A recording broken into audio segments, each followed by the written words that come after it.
1108 विवाह कर लेने वाला द्वारिकाधीश हो गए थे भगवान, तो राधा से विवाह क्यों नहीं? भगवान श्री कृष्ण पूरी दुनिया को मैसेज देना चाहते थे कि वास्तव में प्रेम का अर्थ क्या है। भगवान वही है, भगवान और संत भविष्य देख लेते। भगवान कृष्ण को पता था कि आने वाले कलयुग में प्रेम की प्रथा काफी प्रचलित होगी, तो उन्होंने मैसेज देना चाहा कि वास्तव में प्रेम होता कैसा है, प्रेम किसको कहते हैं। भगवान कृष्ण कह रहे हैं कि जिससे प्रेम किया जाता है उससे विवाह होना ही नहीं चाहिए। ये प्रेम है, जिससे हम प्रेम करते हैं उससे आप विवाह नहीं कर सकते। क्यों? जिससे प्रेम किया जाता है उसकी पूजा की जाती है, और जब विवाह करोगे तो कभी न कभी तो झगड़ा होगा। आपने प्रेम किया और किसी दिन आपका उससे विवाह करने के बाद झगड़ा होगा तो प्रेम तो कलंकित हो गया कि नहीं।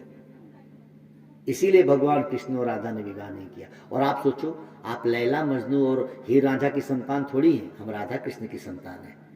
तो वास्तव में प्रेम करने वालों को एक मैसेज दिया भगवान कन्हैया ने कि प्रेम करना गुनाह नहीं है, लेकिन जिससे प्रेम करते हैं उससे विवाह नहीं होना चाहिए। विवाह सदैव, विवाह मतलब एक व्यापार, एक जीवन की गाड़ी को चलाना है। तो विवाह जो है एक ऐसा संबंध है कि जिसमें कभी न कभी झगड़ा तो हो ही जाता है, भाई स्वाभाविक है, हमारा आपका विवाह हुआ तो। लेकिन जिससे प्रेम होता है उसके प्रति कभी नफरत मन में हो ही नहीं सकती। और आप सबका अनुभव है, आपका हमारा खूब प्रेम है, लेकिन विवाह हो जाने के बाद जब झगड़ा होगा तो उसमें नफरत हो जाता है कि नहीं? तो प्रेम कहाँ रहा? और प्रेम का अर्थ है दिन दिन बढ़त सवायो, प्रेम बढ़ना चाहिए न कि घटना चाहिए। तो जिससे प्रेम हो उससे विवाह का विधान नहीं है शास्त्र में। ये फिल्म वालों लोगों ने फिल्में बना बनाकर हमारे बेटे बेटियों की बुद्धि में गलत बात भर दी। ये तो वास्तव में प्रेम एक पूजा है।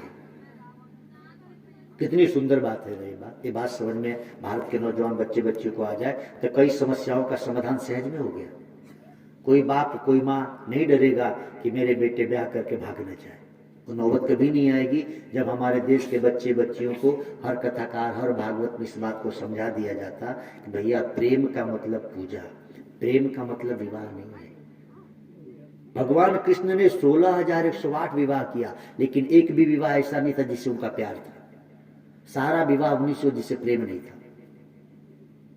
ये बड़ा सुंदर संकेत है। अब समझिए रास की रात को